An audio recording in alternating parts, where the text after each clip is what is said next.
Hi, Martin Turner here.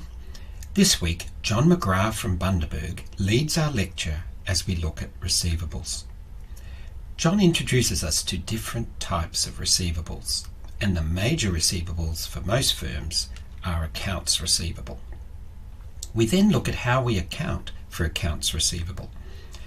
As it is likely not all amounts owing to our firm will be paid to our firm, we need to account for bad and doubtful debts. We look at two methods to recognise bad debts: the allowance method, where we first estimate doubtful debts, and the direct write-off method.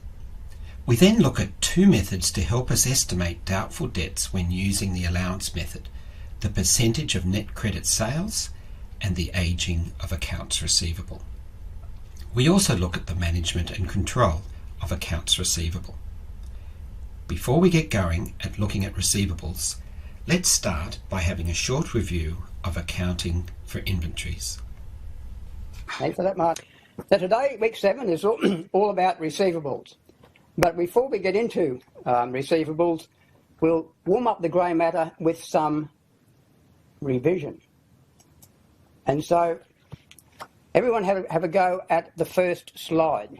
This slide is multiple choice question, and it asks which sequence correctly summarises the accounting process. Now please, everyone, have a go. Even if you're not entirely sure of the answer, at least have a go, because it'll generate the thinking process for you. Nobody knows what your answer is going to be. It's purely anonymous. The whole process of these multiple choice questions is for your benefit, not for mine. So please have a go. And teaching staff, please encourage your students to participate. That'd be great.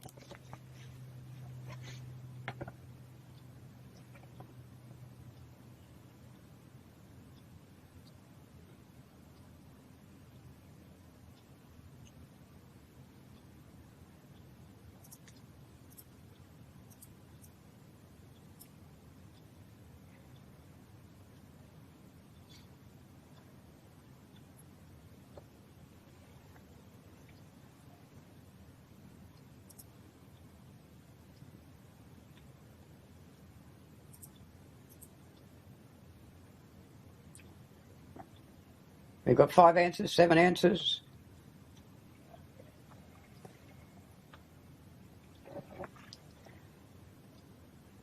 Eight answers, 9. Oh, great.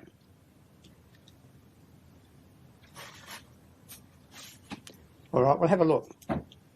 That's the stop the big comments. And so we've got 8 responses for A, and we've got 1 response for C. Well, let's see what the correct answer is.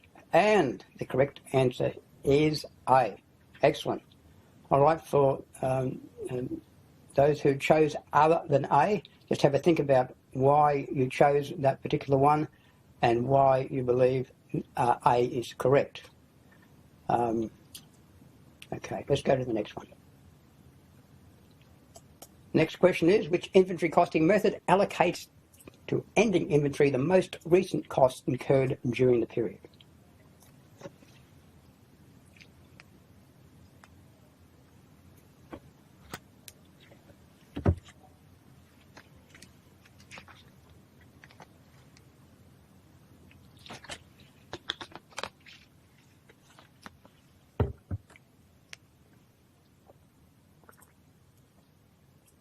This one's a bit harder.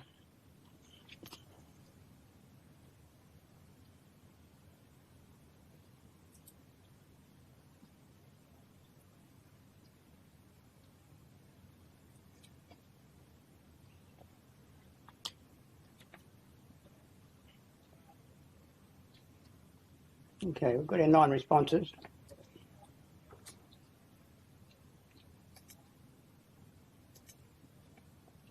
And we've got, an even split between A, first in, first out, and C, last in, first out, i.e. LIFO. Let's have a look at the correct answer. The correct answer is A. Now the question was, which inventory costing method allocates to ending inventory the most recent costs incurred during the period allocates to ending inventory. First in, first out means that the inventory that first, the purchase that first went into inventory would be sold first. And therefore, in inventory at the end of the period, FIFO would have the most recent cost. Okay, if you're not entirely clear on that, just go back to the study guide and refresh your understanding of FIFO as applied as opposed to LIFO. Next question. Which inventory costing method results in the lowest profit during a period of rising inventory costs? It's a bit similar to the last question, so you need to think about the mechanics of FIFO as opposed to LIFO.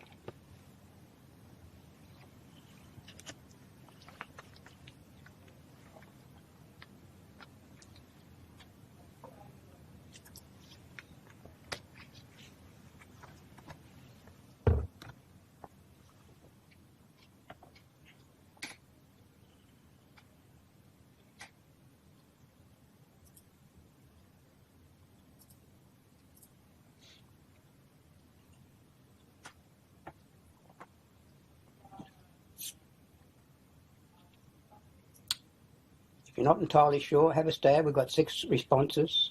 Good, 7. Need a couple more.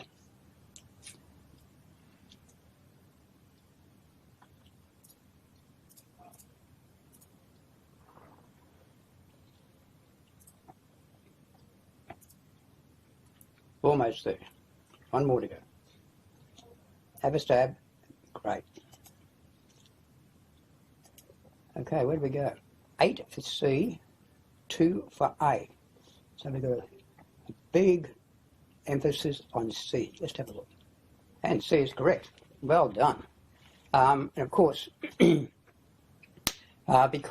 LIFO works on the basis that the last item in is the first item sold, the last item into inventory is the first item sold, and in a period of rising costs, of course, you're getting the most expensive inventory going to cost of sales, which would produce the lowest profit.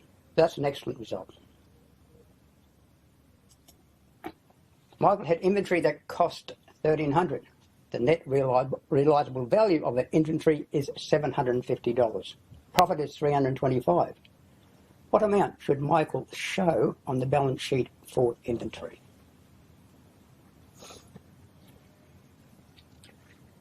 There's a lot of information in this question, and it's a bit of a red herring to some degree because you don't use all the information. You just have to know how inventory is valued.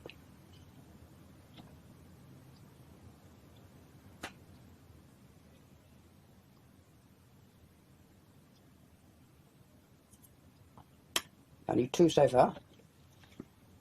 3, good.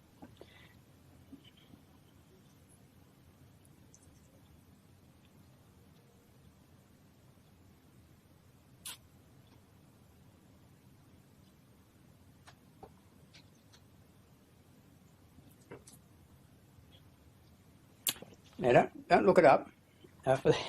Yes, responses are a little slow. If people are looking it up, don't do that. Try and work it out from your memory of the reading.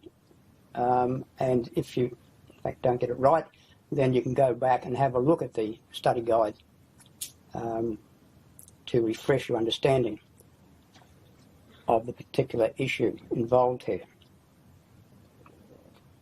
Got 3 more responses to go.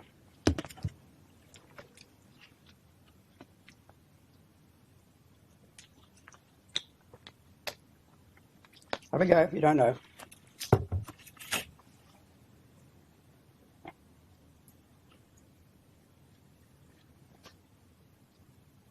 Almost there. 2 to go.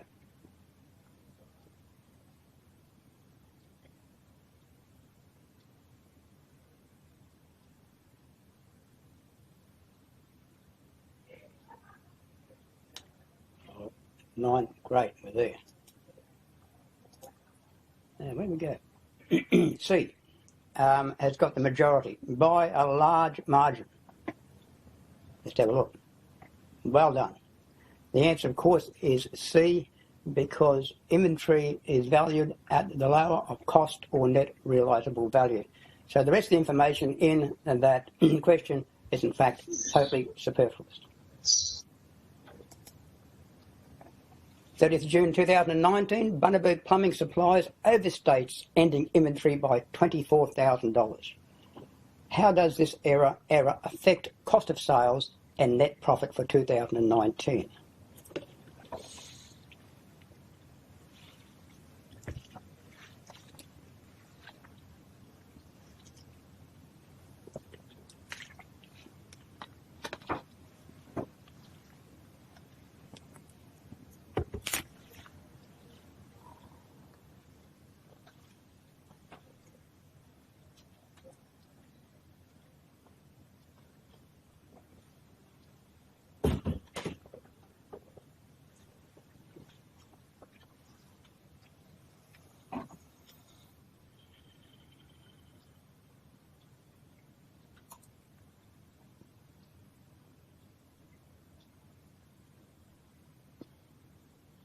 It's fine to have a talk amongst yourselves at the various campuses to come up with the answer. I mean, it's all about, it's just a learning process.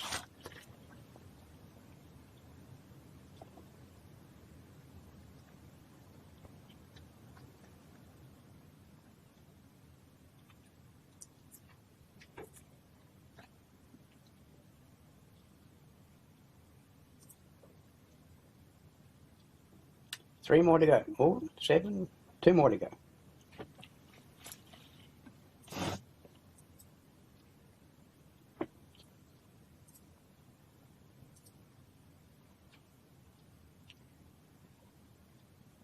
One to go.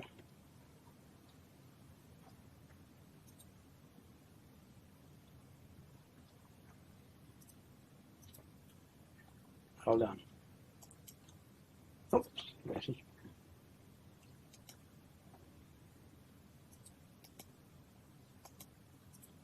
And we've got, oh, it was spread here.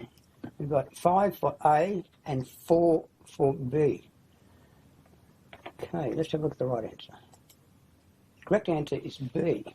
Okay, the question was that inventory was overstated by $24,000. If inventory was overstated by $24,000, that means that cost of sales would have to be understated by $24,000. And then if cost of sales is understated by $24,000, then profit is overstated. Okay, so if you understand the flow of what happens in the accounting, in accounting for inventory and the sale of inventory, then the answer has to be B. Okay, that's great. Listen, everyone, thanks for that full participation there. It makes the exercise so much more fun. Okay, so let's get on to the topic for today. Now, we're going to talk about inventory today. We're going to talk about the different types of inventory. We're going to talk about bad debts, because if you have inventory, then, we're talking about receivables. If you're going to have receivables, then you are going to have bad and doubtful debts. We're going to talk about the recognition and evaluation of receivables, and we're going to talk about the management of them, as well as bills receivable. But we're also going to talk about what's replacing accounts receivable as the finance industry changes over time.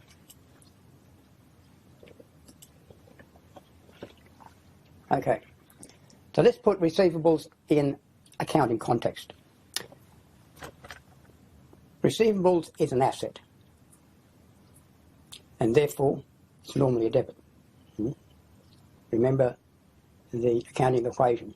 And in particular, as we go through the presentation today, think in terms of the extended accounting equation to improve your understanding of where receivables fit. Because it's an asset, well, how do we know it's an asset? Well, it's because it satisfies the definition of an asset.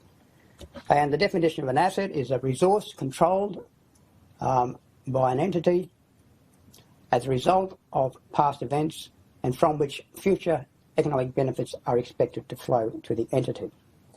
And the future economic benefit that is expected to flow to the entity is the conversion of that receivable into cash. Okay.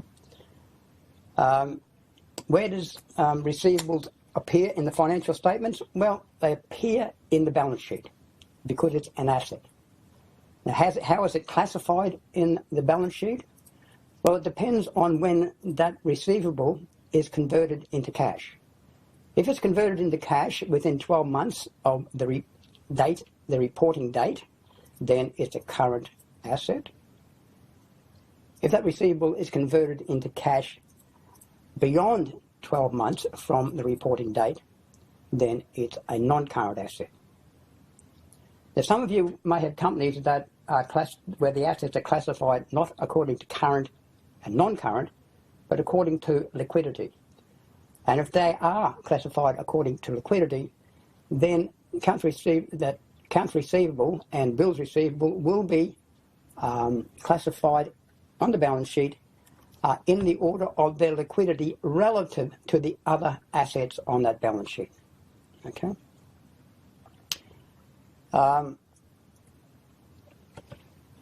Now, accounts receivable specifically relate to the sale of goods or the provision of services.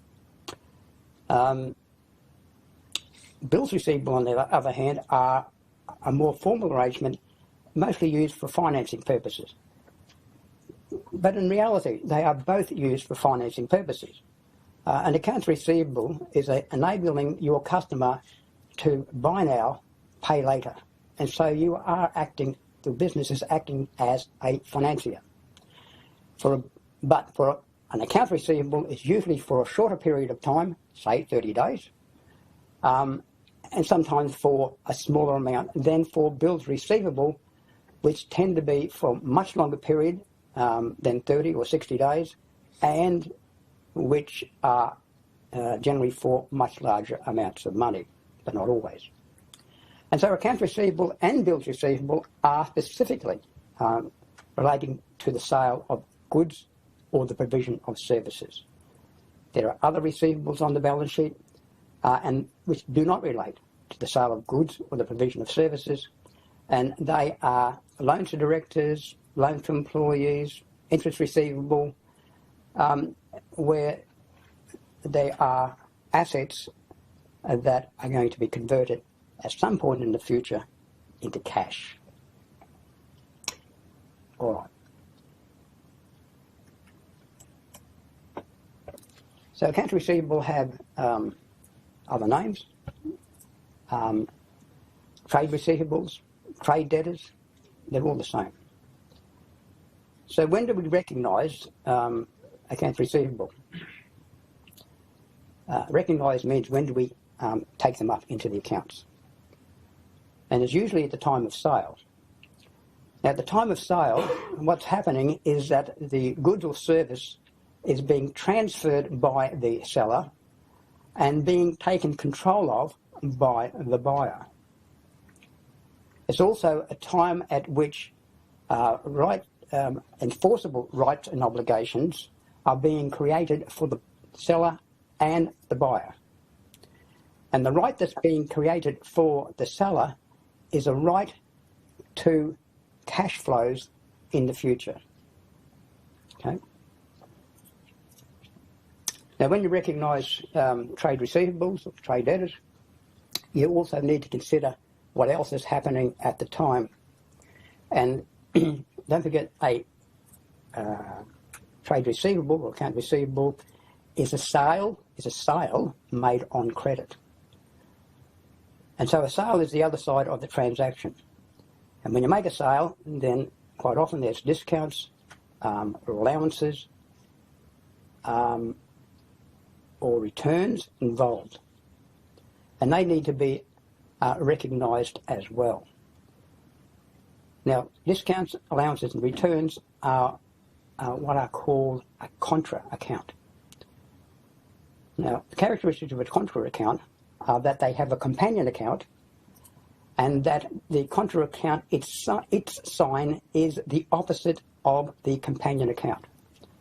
And in the case of discounts, allowances and returns, the companion account is sales. And we know that a sale is a revenue, part of revenue, and therefore it is normally a credit. And therefore its contra account must be a debit. It's the opposite sign. Now, when we recognise a sale, under the matching principle, we also recognise discounts, allowances and returns. And so we open accounts called discounts, allowances and returns, and maybe separate accounts, 3 individual accounts. And we do that because the business wants to keep track of the amount of discounts, allowances and returns that we're making against our sale. But it doesn't appear as in the financial statements as a revenue item. It is actually offset against the sale account because it is a contra account. Okay. Now, how do we value accounts receivable? We value them at net realisable value. And because we value them at net realisable value, we have to take into consideration that some of those sales on credit will not be collected. That's the reality of it.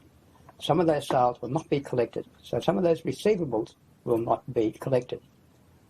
So gross receivables, from gross receivables, needs to be deducted an allowance for doubtful debts.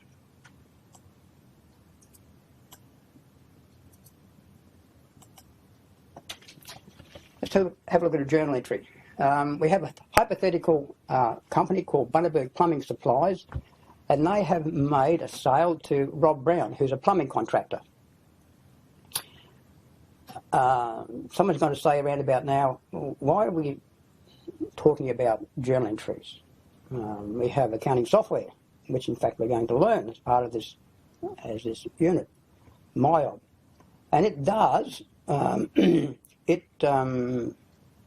records daily transactions and posts them to the ledger. So why are we worrying about journal entries that the accounting software looks after? Well, for a couple of reasons. One, by looking at journal entries as far as a teaching tool is concerned, it helps us to understand what is happening in the black box, what the accounting software is actually doing. And so, and what's happening is that when a sale is made, accounts receivable Brown is debited in a subsidiary ledger under his name, and an entry was also debited to the receivable control account in the general ledger. At the same time, an entry is posted to sales revenue and to GST clearing. Then you'll notice here that accounts receivable includes GST. Sales revenue does not include GST. GST is accounted for separately. GST is a liability that's owed by the Australian Tax Office, and the business is collecting it on behalf of the Tax Office. But look at the journal entry, because the way it's set up reminds us much of the extended accounting equation. Remember, debits on the left, credits on the right. The extended accounting equation is assets plus expenses equals equity plus liability plus revenue. So you'll see that the way the journal entry is set up, that accounts receivable, which we've already established is a debit, is aligned to the left. Debits on the left. The column, the debit column, is on the left. Sales revenue is indented. It's aligned to the right. Credits to the right. The credit column is on the right. Okay? So the whole journal entry reminds you of the extended accounting equation. So just looking at a journal entry keeps reinforcing to us the extended accounting equation. Now in this case here, Rob Brown has got a credit limit of $10,000, so it's fine. for Bundaberg Plumbing Supplies, they're quite happy to sell $5,500 worth of goods to Rob Brown. But Rob Brown comes along to Bundaberg Plumbing Supplies and says, my $10,000 credit limit is no longer enough for me because I'm now taking on a very big job and I need much more goods. I need a much a larger credit line. Can you help me out? Bundaberg Plumbing Supplies said to him, well, we're happy to help. We're here to service you, to make sales to you. But this is a departure from our normal process, and it's a much, much larger amount than we would normally consider. I mean, what sort of credit limit do you want? And Bob Brown says, well, I want a $50,000 credit limit. Bundaberg Plumbing Supply said, well, that's fine, but we need a different mechanism to give that to you. It's called a bills receivable. And you've told us that you want 2 months credit as opposed to 1 month credit, and you want it for a much larger amount. We're happy to do that, but we need to do it in the form of a bills receivable. And that bills receivable includes an interest component. And so, what's the entry look like? Well, the first part of the entry looks very similar to the accounts receivable. Look back here. Debit to accounts receivable, credit sales revenue, credit GST clearing. Debit bills receivable, credit sales revenue, credit GST clearing. The only thing that's changed is the name here. Instead of having accounts receivable, we now have bills receivable. So that's easy to remember. The part that's different is the second part of the entry. Because when the 2 months expires and the bills receivable needs to be paid and cash is received into the bank, not only is the $27,500 received into the bank, but also the interest. And the interest on $27,500 at 10% for 2 months, August to October, is $458.33. Now the other thing about a bills receivable is that in addition to interest, some companies also ask for security. Well, they didn't in this case here, but they could have done. Let's check our understanding with this question here. So 30th of June, you have a $20,000 bill receivable from a customer. This interest of 4% has accrued for 6 months on the bill. What will your financial statements report for this situation?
Five down, 4 to go.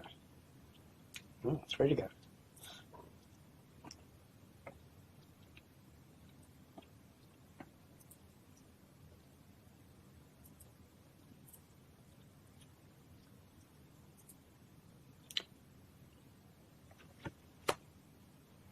Two more, one more.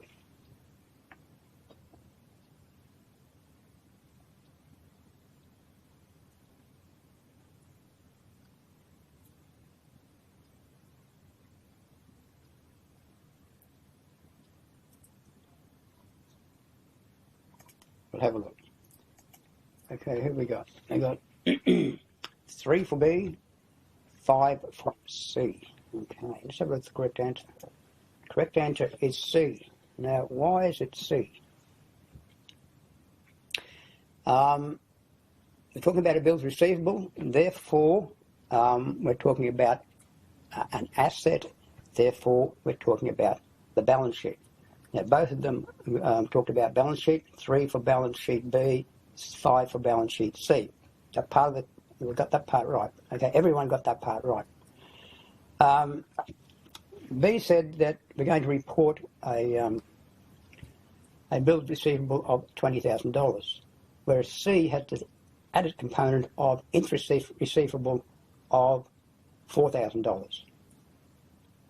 Now, the reason that C is correct is in the wording of the question. It says that interest of 4% has accrued.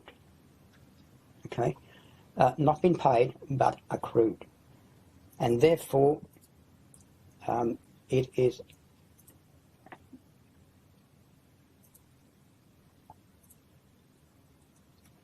an interest receivable amount as well as a bill receivable amount on the balance sheet. That makes sense? If you understand the meaning of the word accrued. If you don't, go back and have a look at the study guide to refresh your understanding.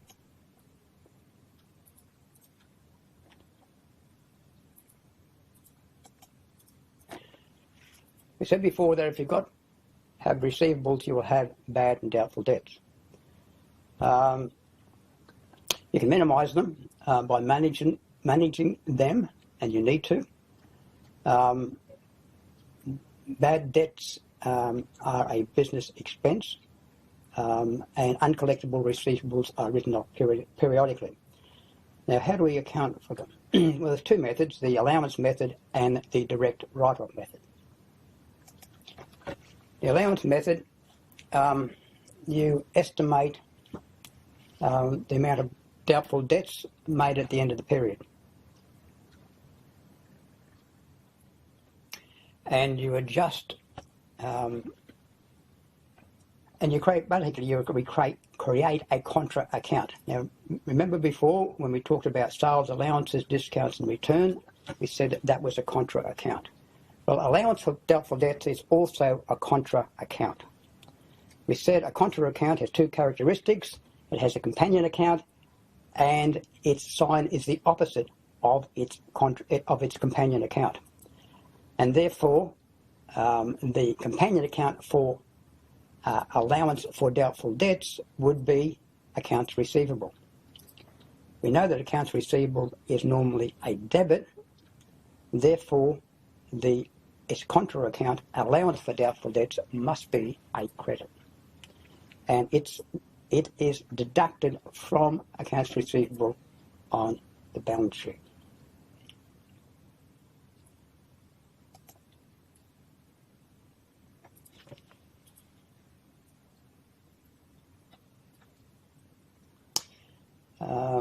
Now, what's the characteristics of the allowance method? Well, it satisfies the matching principle under the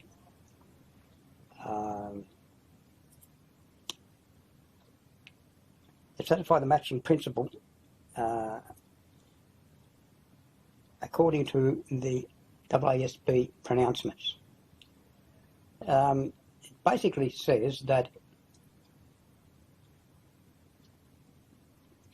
when you make a sale in a particular period, then you should also recognise the fact that some of that sale, a portion of those sales, will not be collected. And therefore, you should recognise an expense called bad debts expense against those sales in that particular period. It's called the matching principle. Now, that's effectively what the allowance method creates for us. We've talked about the fact there's a contra account, but down here we're talking about AASB 137 provisions, contingent liabilities and contingent assets. Well, why is that there? Well, it's there because up until 2005, instead of calling that account allowance for doubtful debts, it was called provisions for doubtful debts. But in 2005, Australia adopted international accounting standards. And under international accounting standards, Australia couldn't then call that account provision for doubtful debts. And the reason for that is because it doesn't satisfy the definition of a provision. Now, you'll all remember that a provision is a liability of uncertain timing or amount. It's a liability of uncertain timing or amount. The trouble with allowance for doubtful debt, it doesn't satisfy the definition of a liability. A liability is a present obligation arising from a past event. Now, no matter what way you look at it, there's no way that you can construe that allowance for doubtful debts is a present obligation, either legally or constructively. It is simply an accounting method of ensuring that the matching principle is being adhered to according to the accounting pronouncements, AASB. And that's what it all looks like in a balance sheet. Accounts receivable are shown at their gross value. There is the contra account, allowance for doubtful debts, is deducted from accounts receivable to give a net realisable value of $104,000.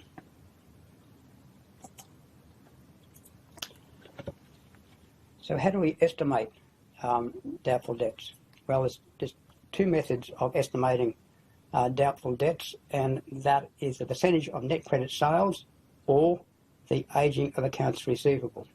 Now, the percentage of net credit sales is called the income statement method, for obvious reason, because it's related to sales, credit sales. And the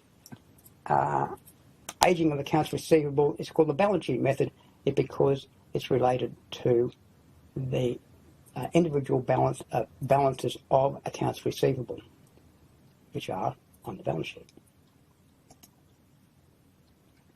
So how does the percentage of net credit sales method work?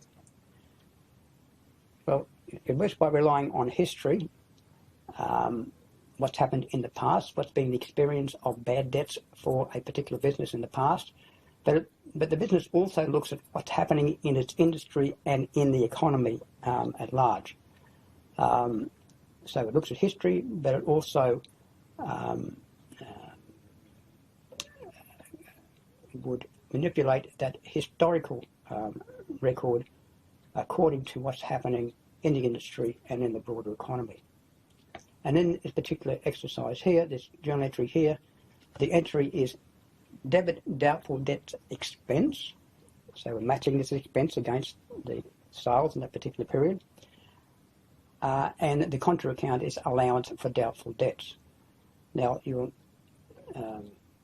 says here that GST is excluded from the calculation. It's excluded from the calculation because an expense does not include GST. It's doubtful debt expense. Expenses do not include GST. And therefore, the allowance for doubtful debts does not include GST. Okay.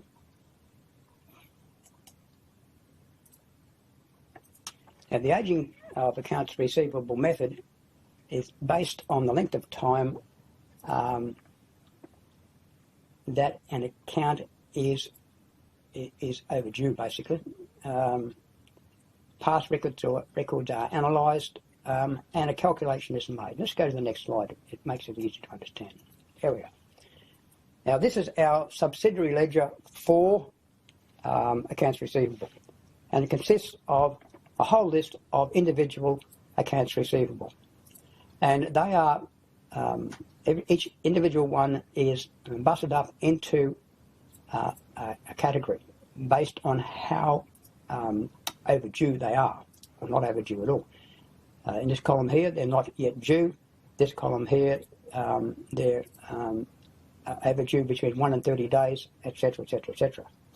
And so we end up with these various totals in these overdue columns. And then we go to the next slide, and we then have to estimate what percentage of those various totals would turn out to be bad. Okay, and it is an estimate, and Martin has said, and Maria has said in the previous lectures, that there's a lot of estimation or guesstimation in accountancy, and indeed there is. And there's a case here. Now, this is a textbook example. Down here we've got over 180 days overdue. We've got 60%. Personally, if I was allocating the percentages, I would give that much higher than 60%. If an account is 6 months overdue, it's looking increasingly unlikely that account is going to be paid. So I'd make that high. But it's up to the accountant's estimate of what they believe it should be for whatever reason, based on history, and again based on what's happening in that industry and in the broader economy. The result of that exercise is that we have an amount of 5,687 as our estimate of what will go bad from all these individual debtors. 5,687. Now we know that 5,687 includes GST, because receivables and payables include GST. So we need to remove that GST from this gross amount, and we do that by dividing it by 11. We do that, we end up with a figure of 517 worth of GST. And 5,687 minus 517 gives us 5,170. So that is the net amount excluding GST, but we've already got an amount in allowance for doubtful debts of 1,540. So how much extra we need? Well, it's a 5,170 minus what we've already got in there. So we have to top up allowance for doubtful debts with an extra 3,630. And it's the same entry as we had before with the percentage of net credit sales, doubtful debts expense, debit, credit, allowance for doubtful debts. Just to prove it, we'll go back to the entry. There's the entry there for the net credit sales method. It is the same journal entry. It's just a different method of calculating the figure. Now, what happens in practice? In practice, a business would use, in fact, both methods. Most businesses produce their accounts monthly for management, for the board. And when they do that on a monthly basis, they typically use the net credit sales method because it's quick to use and it's simple to use. But when it comes to the end of the reporting period, formal reporting period, 30th of June, 31st December, 31st of March, whatever the formal reporting period is for reporting to shareholders or to report to ASIC, etc., then the aging accounts method is then used. It'd be a rare auditor who would not insist on the use of the aging of accounts method at the end of the formal reporting period. And because it tends to be more accurate, and the reason it's more accurate is because it considers every individual receivable, whereas the net credit sales method is a blanket percentage relating to the sales for that particular period. Okay, so in practice, both methods tend to be used. And that is the posting of the 3,630 to the allowance for doubtful debts account. So what we've done so far is is created an account called Allowance for Doubtful Debts using a couple of methods, net credit sales method and the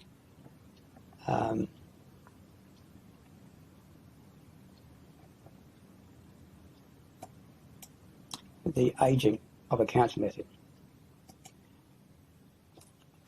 But at some point in time, the decision is going to be made to actually write that accounts receivable off because it's considered uncollectible. Now, when that particular decision is made, this is the journal entry here. The allowance for doubtful debts account is debited. We don't debit bad debts expense again because we've already done that when we created this allowance for doubtful debts. So we debit allowance for doubtful debts and we credit the account that is uncollectible. In this case, J. Evans. And we'll go back here, we'll have a look at J. Evans. J. Evans is here, $682, and it's overdue 180 days.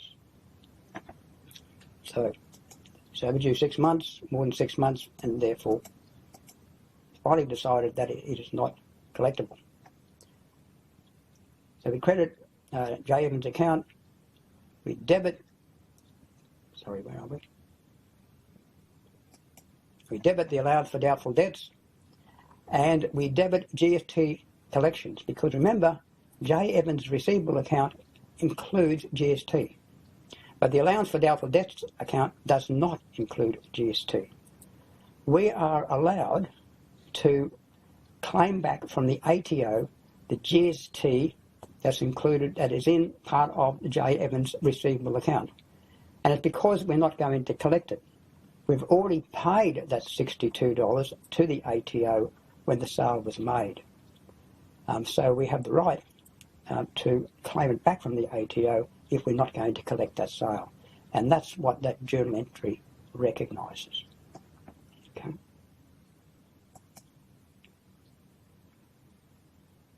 Now, there's two methods we said for accounting for doubtful debts. The first one was the allowance method, and we've talked about that at some length. There's also the direct write-off method, where we don't make an allowance at all as we go along. And that's called, the direct write-off method just writes off the receivable when it's considered to be bad. So the decision is made that a particular receivable is bad, and therefore we write it off. And therefore we write bad debts expense is the debit collection, GST collections, because we're allowed to claim that back from the ATO, credit accounts receivable. It's the same entry I for J. Evans that we looked at before, except this is under the direct write-off method as opposed to the allowance method, and the only difference is this account here. Okay, the 620 is debited to bad debts expense, whereas in the previous entry using the allowance method, it was debited to allowance for doubtful debts.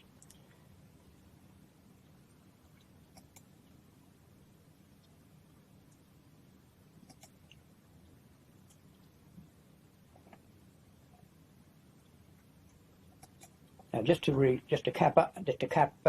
summarise, the essential difference between the allowance method and the direct write-off method is that the allowance method satisfies the matching principles of the conceptual framework, which is one of the pronouncements of the Australian Accounting Standards Board. Okay, that's the essential difference. One satisfies the matching principle, i.e. the allowance method, and the direct write-off method does not. And the reason for that is this bad debts write-off here is over 6 months after the sale was actually made. So there's clearly no matching going on here with the direct write-off method. Okay. Time for you to participate. What are two methods to account for bad debts?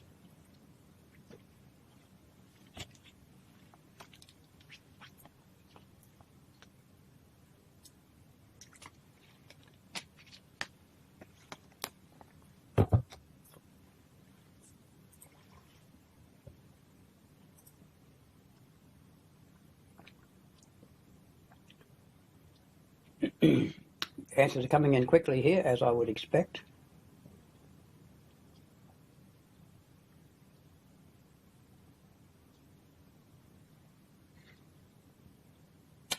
One more to go.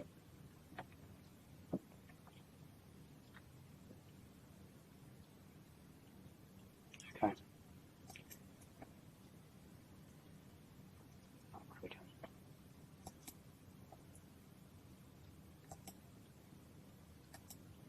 We got 7 for B, 7 for D, 1 for A, 2 for C. Okay. Okay. The majority got the answer right. Good result. Excellent. Well done. And of course, there are two methods, the allowance method and the direct write-off method. There is no such thing as a non-allowance method or indirect write-off method. It's just a play on words. Okay. But the majority got that right. That's excellent. Why is the direct write-off method of accounting for bad debts not an ideal method? Think about what we talked about. Why is the direct write-off method not an ideal method for accounting for bad debts?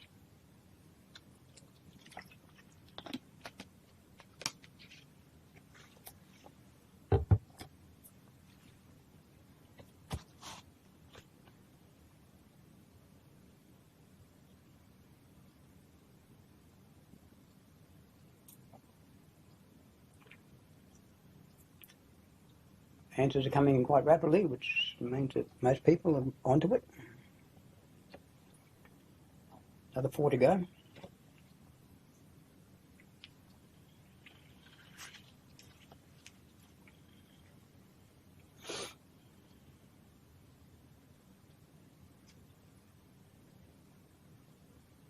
Two more.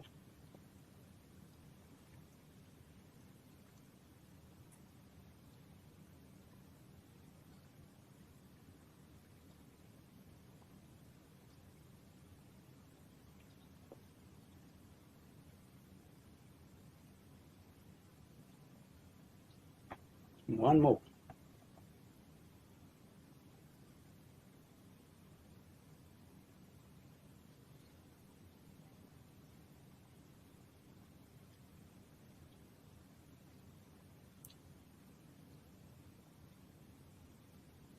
We'll have a look. Got majority said D, all of the above. And the answer is D. Well done. Okay, well done. And of course, that is the right answer. The direct write-off method does not set up an allowance for doubtful debts. It does not. The direct write-off method overstates the assets on the balance sheet, and the direct write-off method does not match expenses against revenue very well. Well done.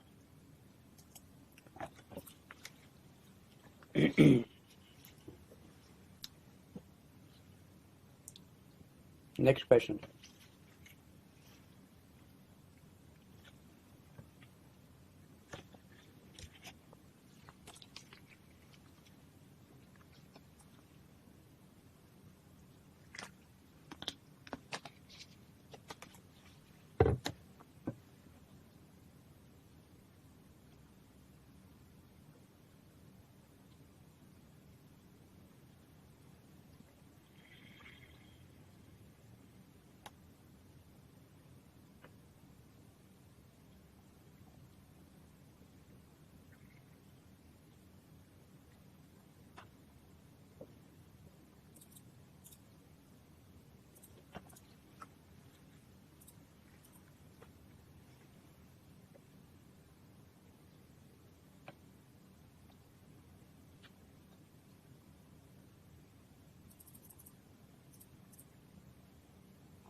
One's clearly a little more testing, but no one's answered yet.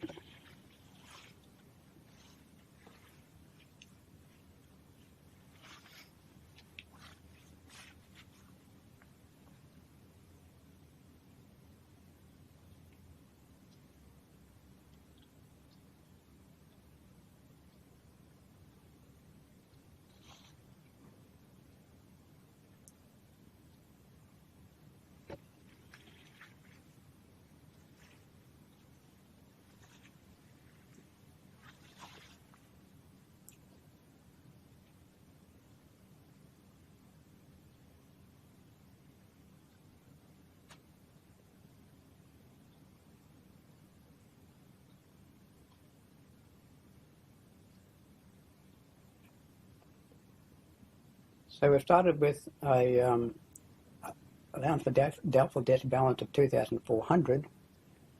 We have done a journal entry during the period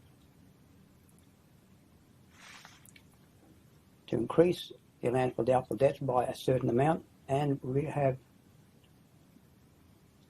written off as uncollectible 4,000 an amount of $4,300. What is the answer? We have 3 people that have come up with the answer so far.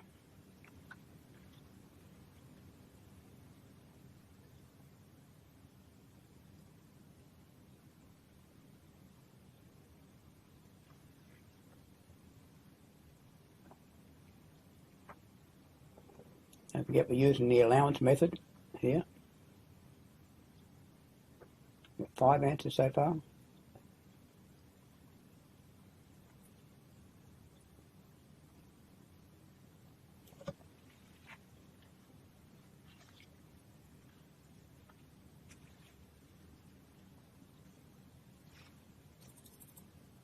So you've got three numbers to deal with. So it's a if you understand what you're doing, it's a mathematical exercise.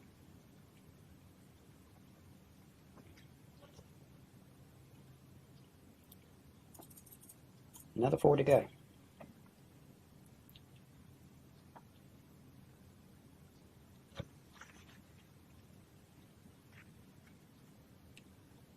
If you're stumped, have a go.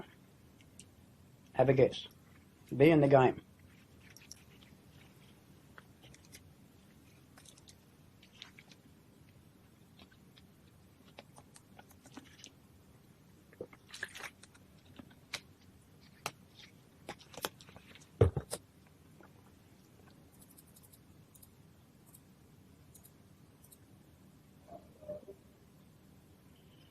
We'll move on. Okay. So the 5 who have answered have all said B. That's a pretty clear majority, and the answer is B. Well done. Well done for those 5 who participated there. Got the correct answer. Next one.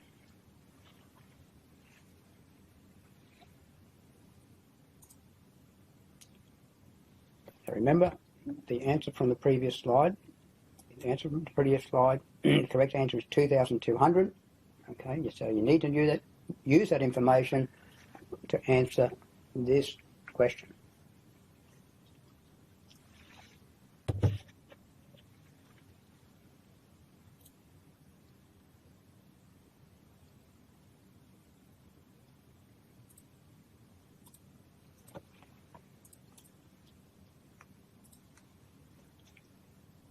Remember what we talked about?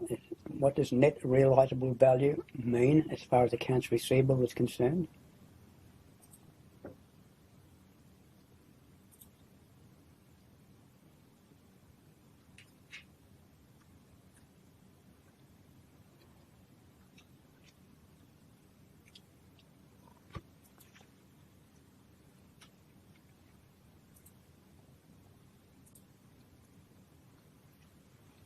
Two answers so far?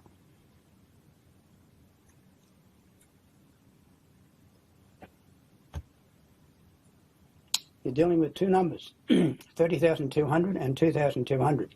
If you can remember what net realisable value for accounts receivable means, it's a reasonably easy calculation. We've got 6 have answered. 7. Oh, getting there.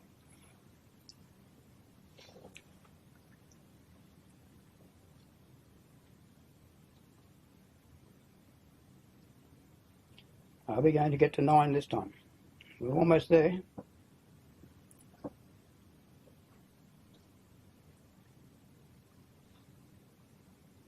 8. Come on, number 9. Well done. Okay.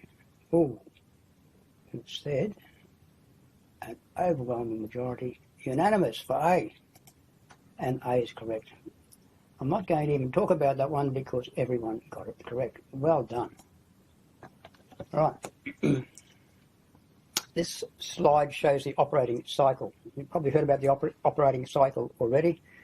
The operating cycle is basically how long it takes to convert raw material, or if for a manufacturer or for a merchant inventory, how long it takes to convert that inventory into cash. Now, some businesses get really focused on sales, and for good reason. Get focused on sales and profit, and they tend to forget cash. Now, if you really boil business down to its simplest, then it's about converting inventory into cash profitably in the shortest amount of time. That's what it's about. And so, while there's rightfully a focus on sales and on profit, there should also be a real focus on cash. And because of that, there needs to be, in between sales and cash, is this thing called accounts receivable, which are sales made on credit. And so, to make this operating cycle as short as possible, which is the interest of the efficiency and profitability of the business, we need to manage these accounts receivable very well.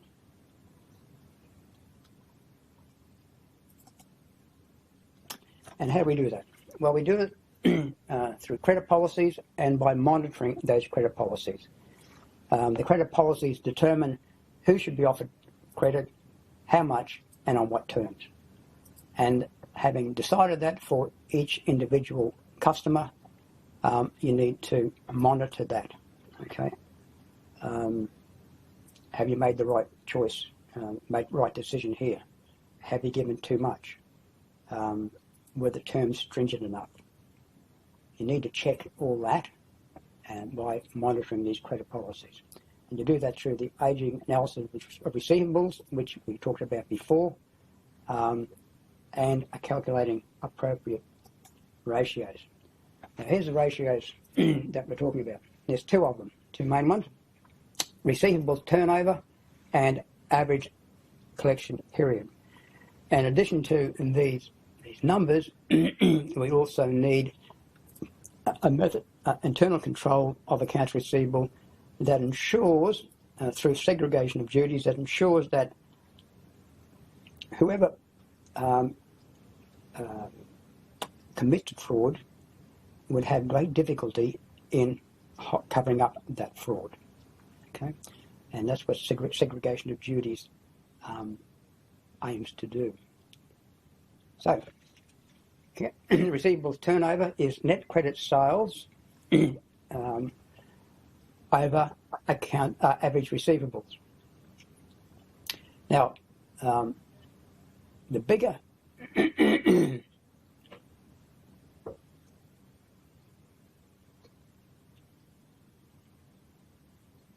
the larger this figure here, the smaller this figure here, obviously. And the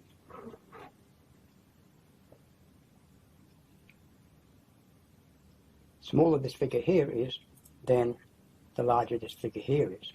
Now, it's in our interest to turn those receivables over as quickly as possible and to have the shortest collection period. And they're the two ratios. So that's how you calculate the two ratios. Now, so just remember that.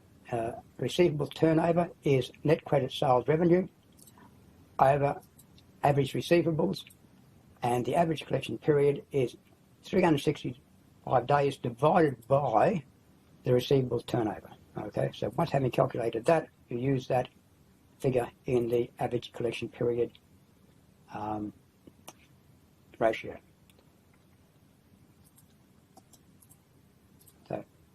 go back to that slide to get the ratio to answer these questions.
Halfway there, 5, 4 to go.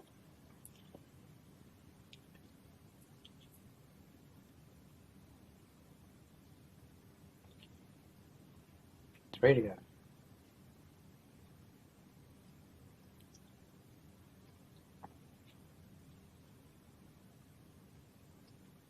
Two to go. One more. Okay. Oh, you got 10. Okay. Let's have a look. We've got 6 saying B. We've got 4 saying D. The answer is B. And if you take 6,300 and divide it by the average of 40,000 and 60,000, which is $50,000, the maths come out at 12,126. Okay, so it's net credit sales divided by average receivables, which is 40 plus 60 divided by 2, which is 50. The answer is 12,126. The majority got it right. Now you'll need this figure here, 12.126, to answer the next question.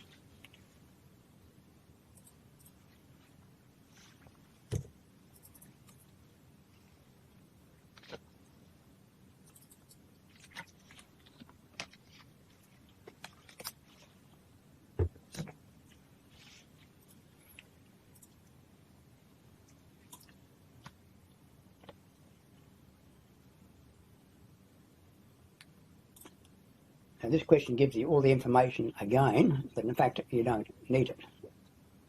All you need is the answer from the previous question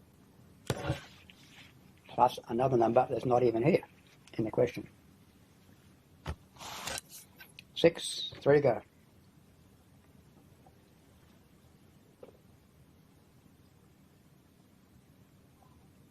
Two to go. Almost there.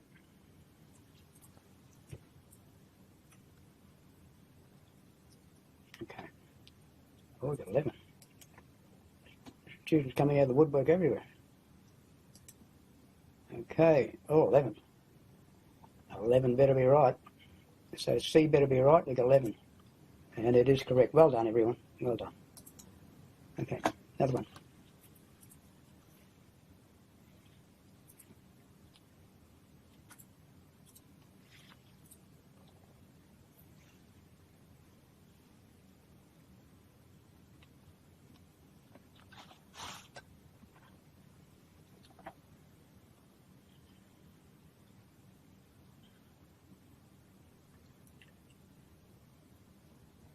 This one testing you because it's throwing you back into the early part of the lecture.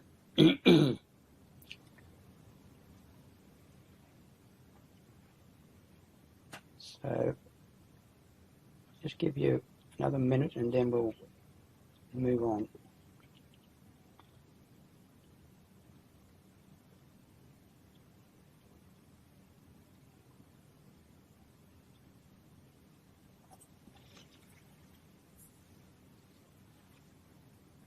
The key is, what will the income statement report for this situation? Look at that, take that into consideration. There is really only one answer. Aha.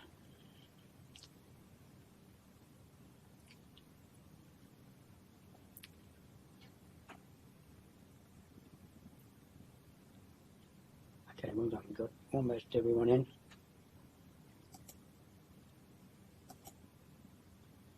And we've got 5 for B and 3 for C. The majority went for B. Let's have a look at the correct answer, and it is B. And because interest revenue can only be in the income statement. Okay, so the key to that, the answer to that question was income statement. Okay, disposal of accounts receivable. Business doesn't have to collect its own accounts receivable. It can actually sell them. It's called factoring. Most businesses only do it when they have a liquidity issue. Personally, I've done it myself personally. I didn't like doing it. And the reason I didn't like doing it was because you lose control of your debtors. And why is that a problem? And it was a problem because your accounts receivable are your customers. They are your future sales.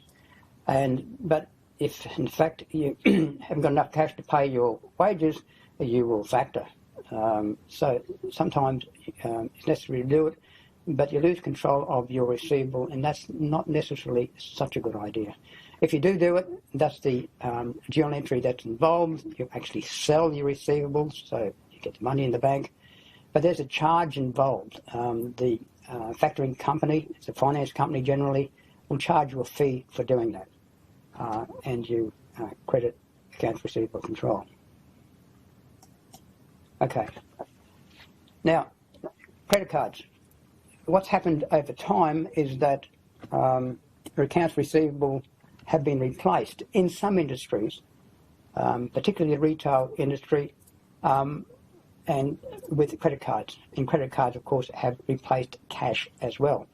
But even people like plumbing contractors will go into a plumbing supplier, and rather than book it up, they will sometimes put it on their credit card. Particularly if they go to a plumbing supplier who they don't normally deal with and who they haven't got an account. So credit cards are replacing accounts receivable in some industries. Nowadays you go and buy the groceries at Coles or Woolies, or you go and buy clothes, etc. You don't have accounts, you use your credit card, or as we'll see, you can use your debit card, EFTPOS. There's an expense, merchant's fee involved there for a business who takes a credit card for their sales. And sometimes that business will try and pass that merchant fee on to the customer. Some try and do that and do it, others don't.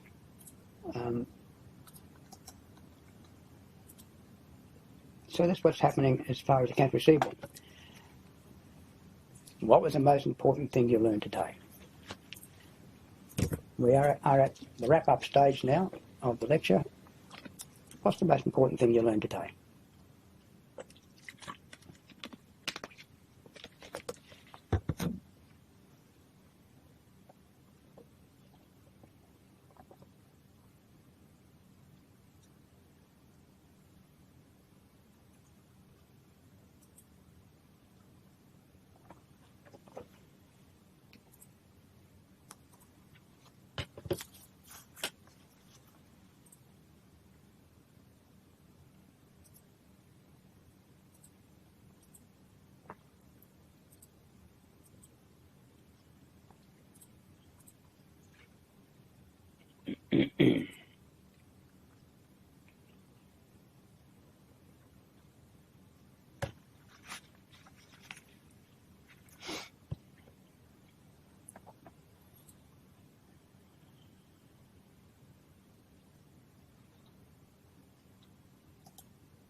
couple of answers in. Doubtful debts and average collection period.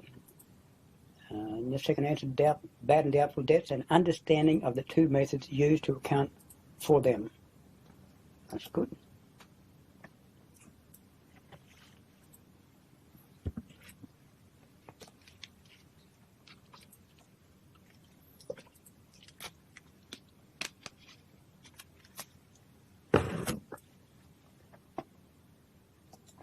Couple more.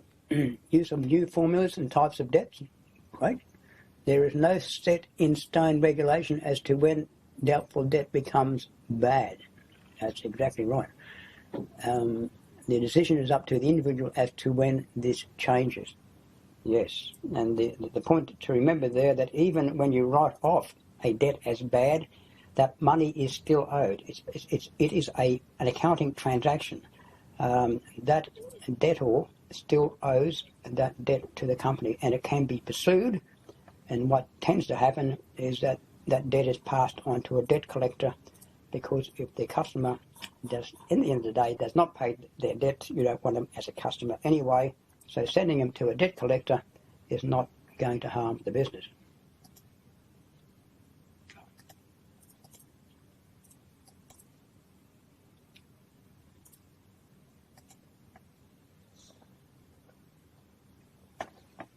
Okay, we've got 4 responses there. How about, we've talked about those 4 responses. Let's go to the next slide. What questions still remain unanswered? We've got 1 response so far,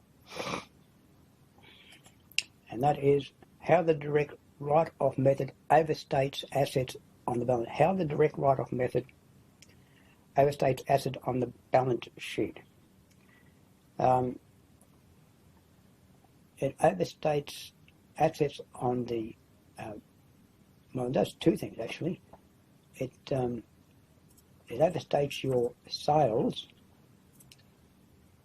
and it overstates your accounts receivable balance, because no allowance is being made for the fact that the sales made in the particular period, a percentage of those sales will be bad, and therefore under the direct write-off method does not recognise that matching principle. The allowance method does, and so an account called Allowance for Doubtful Debts is set up for the period that the sale is made. Whereas for the direct write-off method, it does not. It just waits until the debt is considered bad, and then it writes it off. And because it does that, at the end of a particular reporting period, both revenue and accounts receivable will be overstated.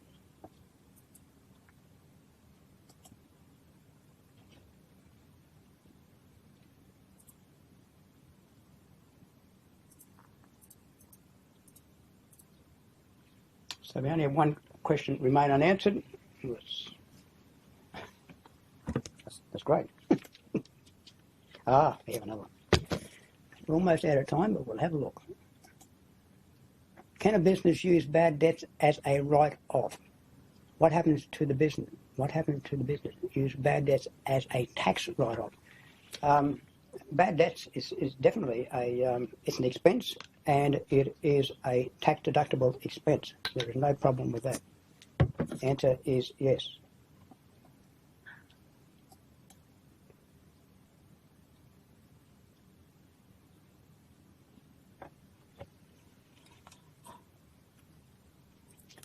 We're almost out of time. Thanks, everyone. We are out of time.